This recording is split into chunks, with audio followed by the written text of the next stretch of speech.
right. Good morning, beloveds. Gabby has something to say this morning, so we'll see how much she contributes to the conversation. All right. I'm pretty sure it's October 28th.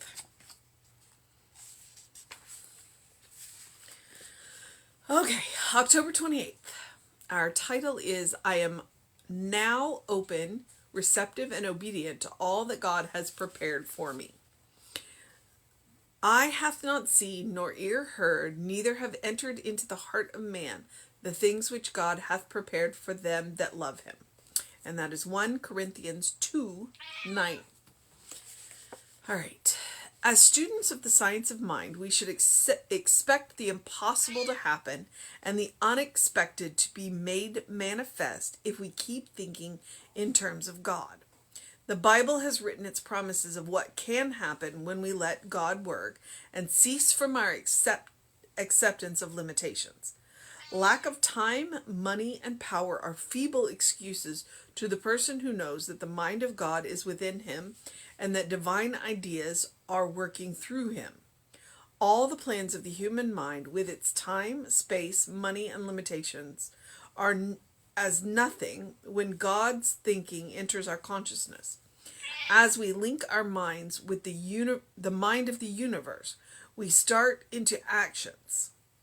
We start into action a liberating process which delivers us into greater good than we have ever conceived as being possible.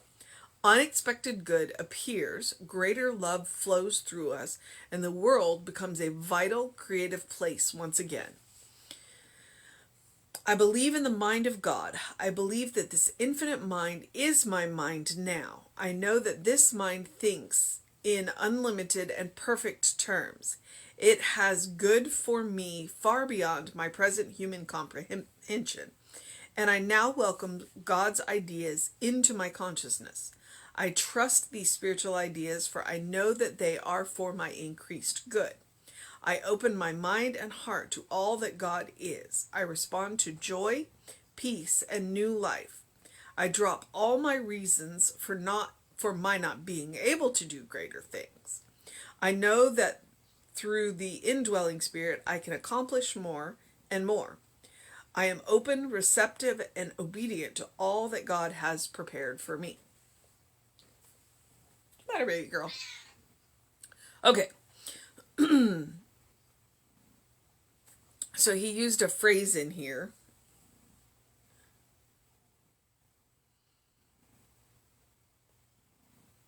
Oh, and I don't know. And I'll come back across it I guess, when I find it again. But he starts off by saying, and we say this in Science of Mind. We literally say this in Science of Mind.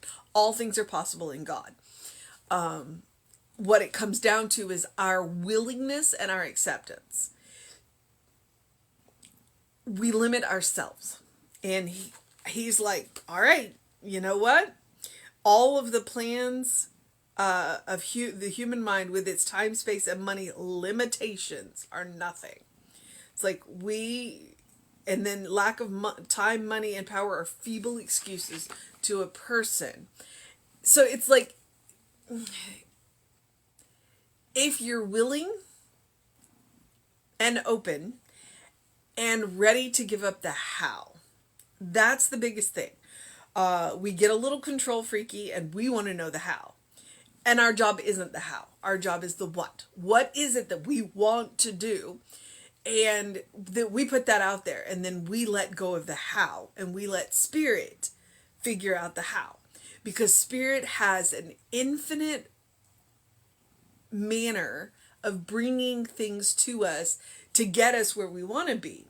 But we get a little controlling about the how. It's like, well, it has to come this way. And if it doesn't come this way, then, and so the spirit's going, but I can do it this way and it'd be a whole lot easier. And if I do it this way, it's in alignment with spirit. Whereas when we get into the how, we get very limiting, and it's like, it's got to be this way. And we might get into the taking things away from other people, and Spirit doesn't do that. So really, honestly, we've got to be willing to let go of the how, and we've got to be willing to accept interesting, unusual, unexpected, because he says unexpected made manifest, unexpected ways for Spirit to bring us that which we desire, that which we want to do. It's frequently, it doesn't look like we expect it to. It's like we get what we want, but it doesn't look like what we expect it to. And so it's like, but this isn't what I asked for. And it's like, oh, yes, it is. It just doesn't look like what you expected it to look like because you were willing to limit what you wanted. And that's the hard sell. That's the hard sell. To give up the how and to be willing to accept what comes, even if it doesn't look like what we've asked for. Because that may be an intermediate step, or it may be, we like to tag this or something better. This or something better. And sometimes what we ask for when we say this or something better, we get something completely unexpected because it's better than what we've asked for. So that's where it's like the Spirit doesn't limit us. We limit ourselves, and we let others limit us. We let society, culture, religion, every people that love us, our parents. We let our parents limit us all the time. And it really just comes down to, remembering that God is all there is. And God has these amazing ways of bringing to us that which we're asking for. But we got to be willing to accept the unexpected. To expect the unexpected. Sorry. Foster acted like he was going to come in, and the last minute he was like, no, never mind. Changed his mind. I love living with cats. All right, so I am now open, receptive, and obedient to all that God has prepared for me. I know obedient is one of those words that makes us all go, no. And maybe what we need to do is go back and look up the original definition. But it says God has prepared for me. It doesn't say anything about God has fated me to do, God has forced me to do. God has prepared the way for us. How we walk it is our choice. So being open and receptive to all of the amazing things that God has prepared for us is very important. Like I said, I know obedient is a trigger word, but maybe if we go back, because when we look at the word awful, it means something different than we originally thought. Okay. And with the Corinthians, the eye hath not seen nor ear heard, neither have entered into the heart of man the things which God has prepared for them that love him. I'm not quite sure. This is one of those where I'm going to suggest go read it in context. Go read a couple of lines before and a couple of lines after in Corinthians 2:9. I don't know what to make of the Bible quote. Just, okay. All right. As students of science of mind, we should expect the impossible to happen and the unexpected to be made manifest if we keep thinking in terms of God, because God is not limited. God is not limited. So the impossible could happen, because just because we think it's impossible doesn't mean it's impossible for God. And I don't think we can surprise God. Of course, God's also not bound by time and space, so it's that omniscient thing. It's like, God already knows what's going to happen. So why not expect the unexpected? And why not expect the impossible? Because nothing is impossible in Spirit. The Bible has within its promises of what can happen when we let God work and cease our acceptation of limits. And so when we let God, that right there tells us we are capable of limiting God's action in our life. We cannot limit God, but we can limit God's action in our life because God acts through us. And when we get all out of alignment, we get in the way of God. So it's like we've prayed for this, and then we have done exactly the opposite. If we do exactly the opposite, then God can't bring us what we have asked for. So it's like, well, pray for what you want, treat for what you want, and then take steps in the direction of your treatment.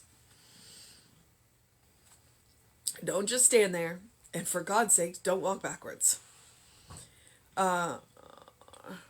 Lack of time, money, and power are feeble excuses to the person who knows that the mind of God is within them and that divine ideas are working through them. All right, so we can make all the excuses we want for not following our dreams. But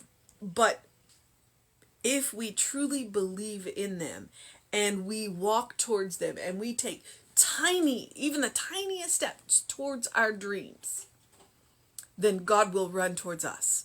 God will bring what it is that we need to accomplish those dreams. And maybe it'll look exactly like we envisioned, or maybe it will look completely different. But we taking the forward motions bring us into alignment with the activity of God, and that allows God to run towards us with whatever it is that we require to do what it is that we want to do. You know, it's like treat and move your feet, even if it's just a tiny step in the direction of what it is that you want. A tiny step. God will rush towards you. All of the plans of the human mind with its time, space, and money limitations are as nothing when God's thinking enters our consciousness. It's like when we think with the limited mind, we limit the how. When we open up to God's mind and use God's mind, we open up the how. As we link our minds with the mind of the universe, we start into action, a liberating process which delivers us into greater good than we have ever conceived as being possible. All right. We start into action. That right there, that phrase, we start into action. We got to treat, we got to move our feet, we got to move in the direction. I don't remember who says that, move in the direction of our dreams. We've got to move in the direction of our dreams. We've got to take a step, the first step. We've got to take the first step. And it is to a degree about proving to spirit that this is actually what we want. That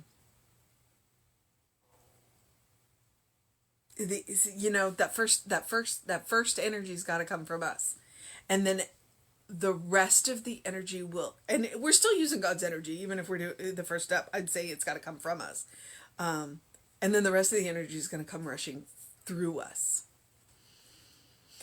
Unexpected good appears, greater love flows through us, and the world becomes a vital, creative place once again.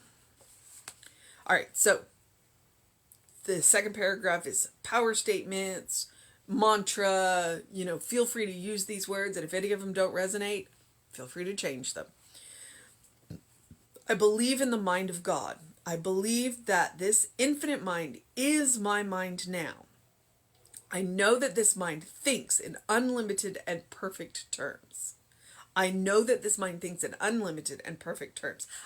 might think in limited terms. And I might think in part terms. When he says perfect, think whole. Don't think flawless, think whole. So I might think in part of the terms, but I don't have the whole picture. But I know something that does, and I have access to something that does. So I know that the mind thinks in unlimited terms and perfect terms. It has good for me far beyond my present human comprehension. And that's the phrase I was looking for at the beginning. Spirit has good for us far beyond our human comprehension, because we are currently using a limited model.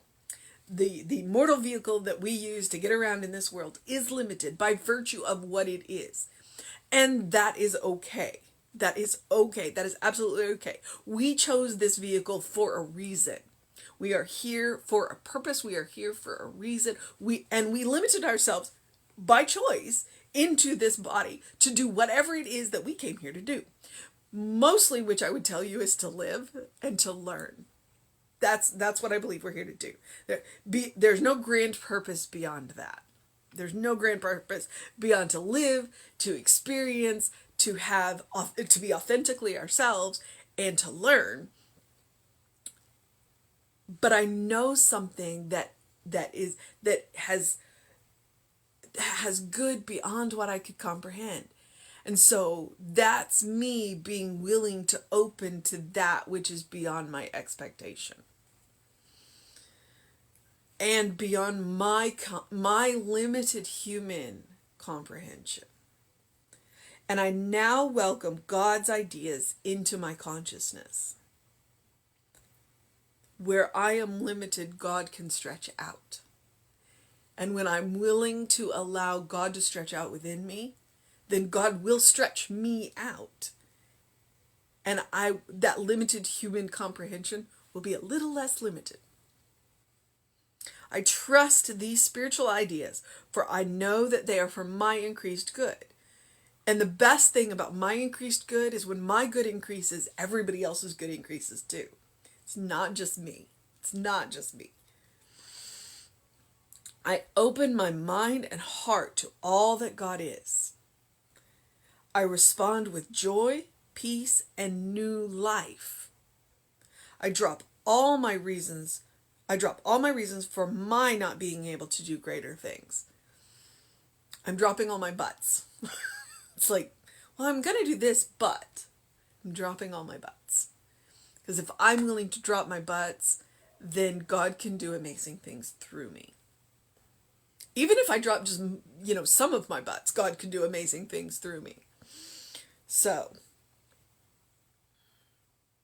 I know that through the indwelling Spirit, I can accomplish more and more. I am open, receptive, and obedient to all that God has prepared for me. All right. So I would say the mission today, should we choose to accept it, is to accept, be willing to accept that God, that Spirit, that Atman, that the infinite has good for me beyond my present human comprehension, and welcome God's ideas into our consciousness. It's like that phrase it has good for me beyond my present human comprehension. It just blows me away. It just blows me away. All right. And I'm also, the mission today, it's always the same.